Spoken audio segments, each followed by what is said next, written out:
Hello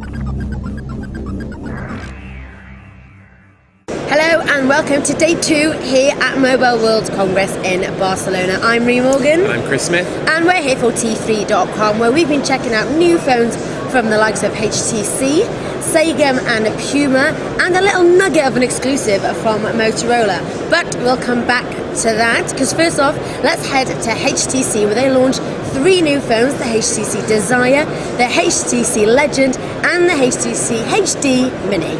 First up, we've got the Android phones.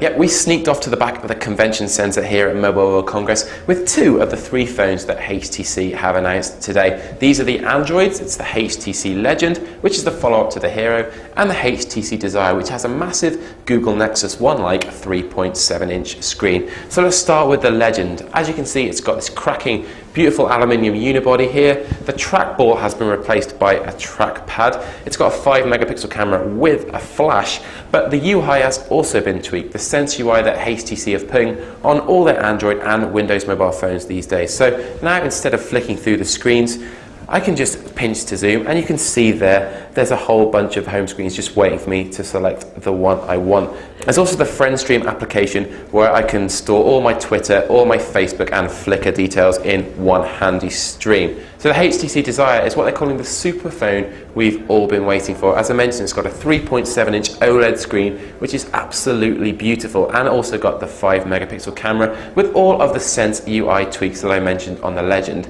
Now the good news is both of these phones are going to be out very soon in April across all networks. So if you've got an upgrade coming soon, we'd recommend either of these, the HTC Legend or the HTC Desire. So once again, HTC have blown our minds with 2 fantastic new additions to its Android portfolio. But it wasn't just Android today. What else did we see, Ree? No, we also saw a Windows phone from HTC. Unfortunately, it wasn't Windows Mobile Series 7, but it was the HTC HD Mini running Windows 6.5.3. So while Chris has been fondling the Android HTC offerings, I've got this, the HTC HD Mini running Windows Mobile 6.5.3, and it is basically a smaller version of the HTC HD2. So you've got this HTC Sense UI letting you choose your widgets from the scrolling menu down here. As you can see, the screen's smaller. It's now 3.2 inches compared to the HD2's mammoth 4 inches. It's got a 5-megapixel camera. Fortunately, there's no flash, and like the Androids, it's going to be available in April across all networks. This is the HTC HD Mini. So what did you reckon to the HD Mini, Ree? Mixed feelings about the HD Mini. I am a fully fledged Android fan. I love Android, and I really like the way that the HTC Sense UI works on the Android phone. And it doesn't really feel like it works as well on Windows Mobile. So mixed bag. I've got mixed feelings about it, but there was bigger news afoot. You managed to bag yourself an exclusive over at the Motorola stand. Yeah, I headed to a roundtable event at the event this afternoon. Not usually the type of things that garner any excitement or any big stories, but the Motorola VP who was hosting the event had in her hands a Motorola Devour. Now this phone was only just announced during the Super Bowl a couple of weeks ago, when Megan Fox was the last person to pour it in a steamy bath. I was the next one, so let's have a look at the video. Hi there, this is Chris Smith for T3.com with an exclusive sneak peek at the Motorola Devour. It's their latest touchscreen and QWERTY device to feature Android and the Moto Blur software. Now this is coming only to the US on the Verizon network. No news on whether we'll get it in the UK. It's looking unlikely at the moment, but you can see it's got a lovely form factor. It's a slider similar to the Milestone and the Droid that they had over there, and the screen just fits nicely inside the keyboard.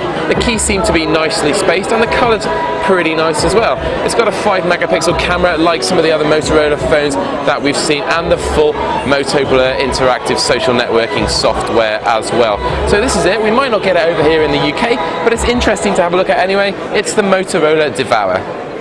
So did it win you over? Well, I really liked it.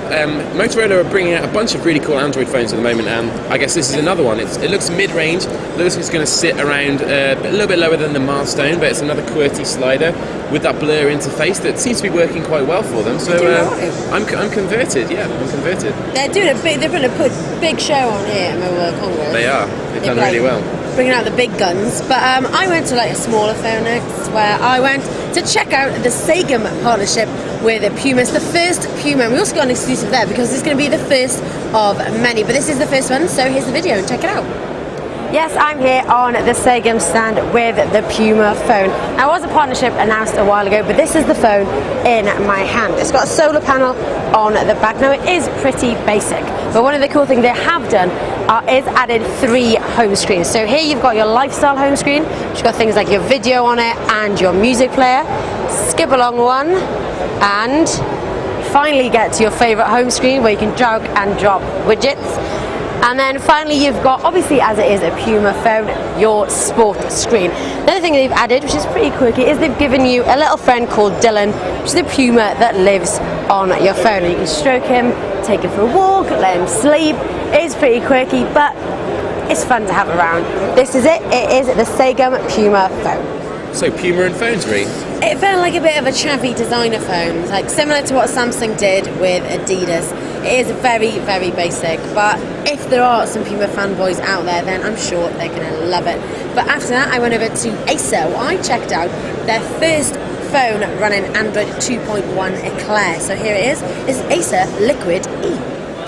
Yes, Acer have been exhibiting at this year's Mobile World Congress, and one of the exciting things they've got on display is this, the Acer Liquid E, and it's the company's first phone to come running Android Eclair. That's Android 2.1. It's also got a huge screen at 3.5 inches, contending with the likes of the Google Nexus 1. It's also got a handy HDMI port, as well as a 5-megapixel camera on the back. It's going to be available hopefully around April in Q2 of this year. This is it. It is the Acer Liquid E. Well, I certainly prefer that to the Puma, but we've seen a lot of cool stuff over the last couple of days. Yeah, haven't a we? lot of Android, a lot of people doing Android. I think my favourite, if I had to pick one from the show, I'd have to go with the HTCs today.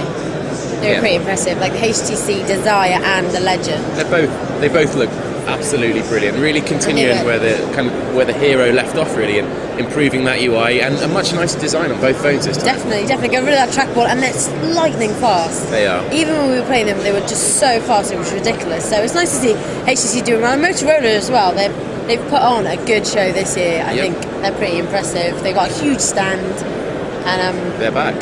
I think they are. They come back kids, and then also Samsung Wave as well. Samsung Wave Interesting was to see good. what they do with Barda. The first phone they've got running on that is the Samsung Wave. Interesting to see what they're going to do there. But I think it's been a good show all in all. Yeah. I've enjoyed. Well, nothing from Nokia though. Nothing from LG. Nothing from BlackBerry. Is the tide turning? Are those companies struggling to figure out what to do now? It's nice to get a bit of variety with mobile phones. You know, you can have people have dominated it for so long, so it's nice to see some new players coming in with really fantastic phones. So thumbs up to everyone here. I've had a whale of a time.